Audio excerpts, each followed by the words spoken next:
Assalamualaikum warahmatullahi wabarakatuh. Selamat pagi anak-anak, apa kabar semuanya? Insya Allah semuanya sehat. Kali ini pertemuan kedua kita akan melanjutkan pembahasan kita. Minggu kemarin kita sudah belajar bab 1 berkaitan dengan iman kepada Allah. Nah, pada pertemuan kali ini kita akan melanjutkan poin yang D dan poin yang E. Untuk lebih jelasnya bisa nanti kalian lihat di buku kalian masing-masing. Baik anak-anak, kemarin kita sudah mempelajari iman kepada Allah, definisinya dan beberapa asmaul husna. Nah, kemarin ini sudah kita bahas, kemudian kali ini kita akan melanjutkan asmaul husna yang nomor 3. Apa itu yang nomor 3? Ya, betul. Yang nomor 3, kemarin nomor 1 dan nomor 2 sudah ya. Al-Alim, yang maha mengetahui. Jadi kita sebagai manusia harus memiliki rasa ingin tahu yang tinggi. Kemudian yang nomor 2, Al-Khabir, yang maha waspada. Nah, jadi dalam Allah itu maha waspada, mengetahui perkara yang sembunyi dan sebagainya, yang detail.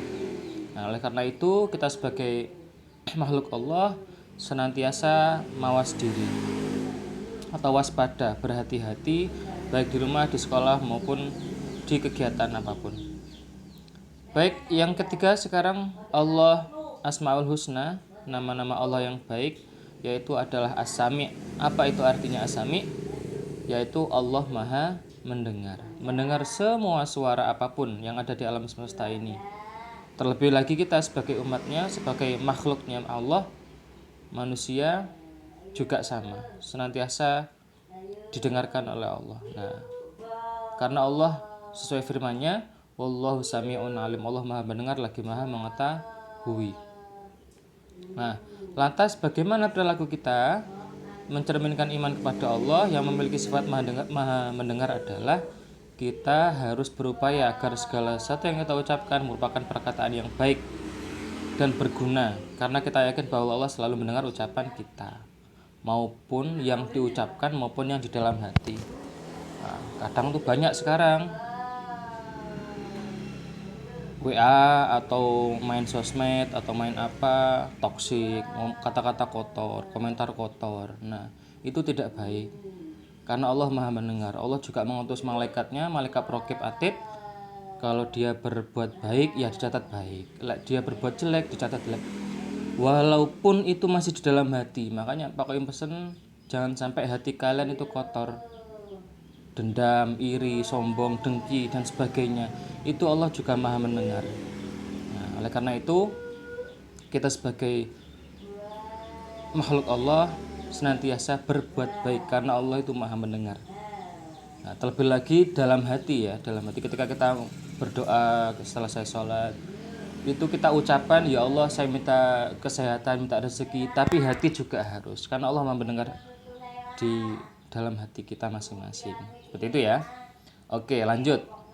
Nah, As-Sami' juga bisa diteladani dengan menjadi orang yang peka terhadap informasi. Nah, As-Sami' ya, yang maha mendengar. Kita selain tadi Allah maha mendengar, kita harus berhati-hati ketika berbicara. Kita juga harus peka terhadap informasi. Sebagai generasi muslim, kalian tidak boleh ketinggalan informasi.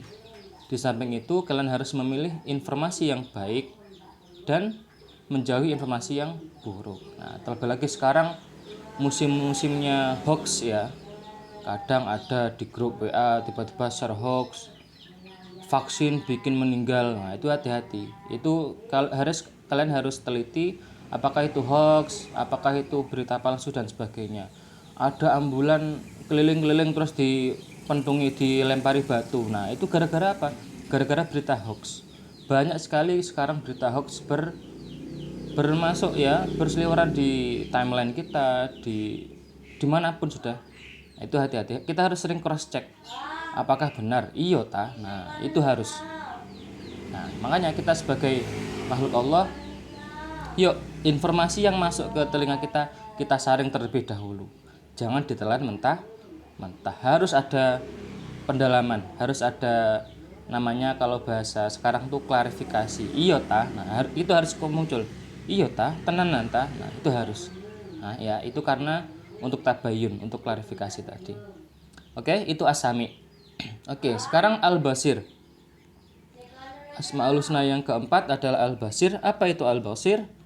Artinya adalah Allah Maha melihat. Nah, ini ya. Allah Maha melihat segala sesuatu walaupun lembut dan kecil. Nah, ini. Melihat apa saja yang di langit dan bumi.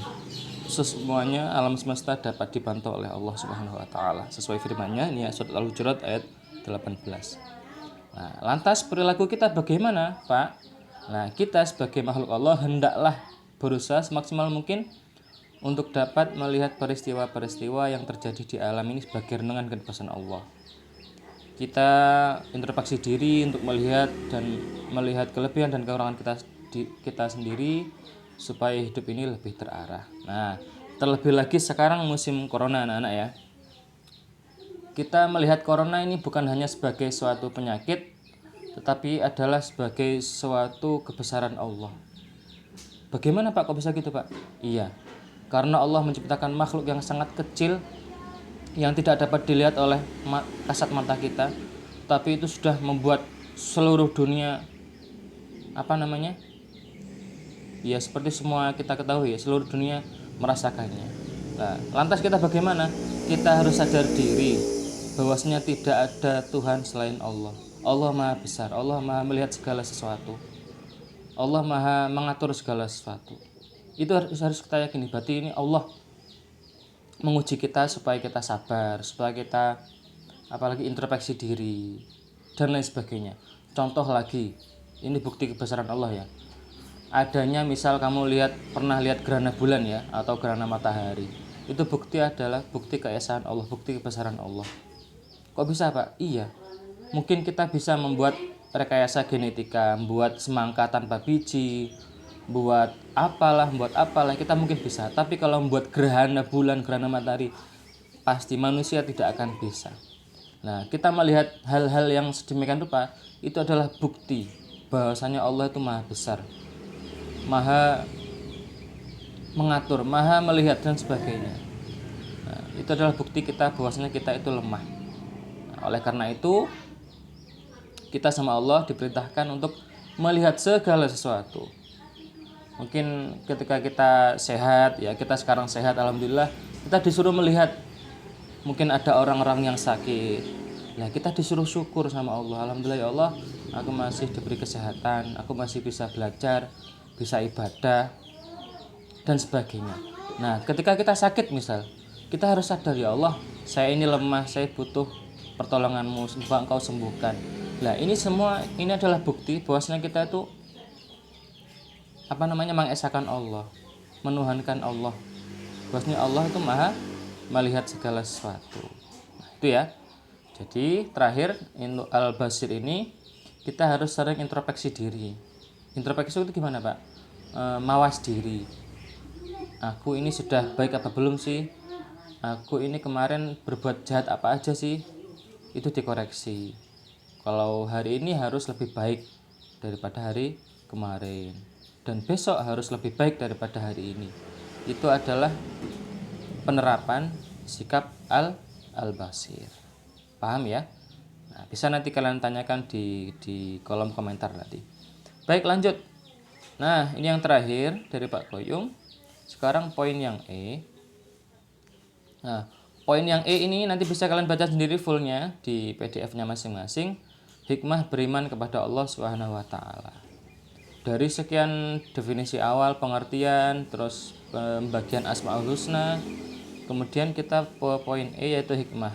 Apa sih manfaat atau hikmahnya orang yang iman kepada Allah? Yang pertama, senantiasa mendapatkan pertolongan Allah. Jelas ini ya. Orang kalau percaya, insya Allah dia pasti akan mendapat pertolongan pada Allah. Yang kedua, nah ini yang sering Pak Koy merasakan, insya Allah kalian juga rasakan. Hati menjadi tenang dan tidak gelisah. Betul tak? Kalau kamu iman kepada Allah, insya Allah hatimu tenang. Sesuai firman-Nya ya, surat Ar-Ra'd ayat 28. Artinya yaitu orang-orang yang beriman dan hati mereka menjadi tentram dengan mengingat Allah. Ingatlah, hanya dengan mengingat Allah hati menjadi tentram. Nah, ini bisa kalian praktekkan. Makanya kalau mau melakukan aktivitas apapun, jangan lupa membaca apa? Membaca apa? Nah, betul. Bismillahirrahmanirrahim. Mau makan, bismillahirrahmanirrahim. Mau perjalanan misal, bismillahirrahmanirrahim. Mau kemanapun, mau tidur, bismillahirrahmanirrahim. Bismikallahumma ahya wa bismika amut. Semuanya harus dengan nama Allah. Insya Allah semuanya tenang. Mau ujian, bismillah. Mau apapun sudah bismillah. Insya Allah kalian sudah melaksanakan ini. Insya Allah tenang. Yang nomor 3, sepanjang masa hidupnya tidak akan pernah merasa rugi. Nah, sebaliknya orang yang iman tanpa dibekali iman, maka usia yang dilaluinya akan rugi. Nah, ini ada firman-Nya ya, surat Al-Asr. Sungguh demi masa, sungguh manusia berada dalam kerugian. Kecuali orang yang tidak rugi itu ya ini, orang-orang yang beriman dan mengerjakan kebajikan dan seterusnya. Yang pertama adalah yang beriman, makanya iman itu penting sekali. Paham ya? Oke, insya Allah paham. Untuk selanjutnya, ini adalah kisah si pengembala kambing dan seterusnya. Ini bisa kalian baca sendiri, ini cerita yang sangat menarik ya. Oke, itu saja dari Pak Koyum. Terima kasih atas waktunya. Insya Allah minggu depan kita akan ulangan bab 1. Ulangannya tidak sulit, insya Allah Pak Koyum mengambil dari PDF ini, dikerjakan, nanti juga dapat nilai, skornya bisa langsung kalian lihat. Nah, ini rangkuman ya, rangkuman dari materi 2 hari kita sebelumnya. Ini ya, yang pertama iman kepada Allah, itu kalian sudah tahu. Asmaul Husna itu apa, ada 4 yang kita bahas. Yang ketiga, bagaimana cara meneladani Asmaul Husna. Dan yang keempat adalah hikmah beriman kepada Allah. Terima kasih atas waktunya. Demikian dari Pak Koyum. Semoga bisa memahami semuanya. Insya Allah kita akan diberi iman yang kuat oleh Allah dan senantiasa diberi kesehatan oleh Allah. Terima kasih. Silahkan dikerjakan. Bapak akhiri. Wassalamualaikum warahmatullahi wabarakatuh.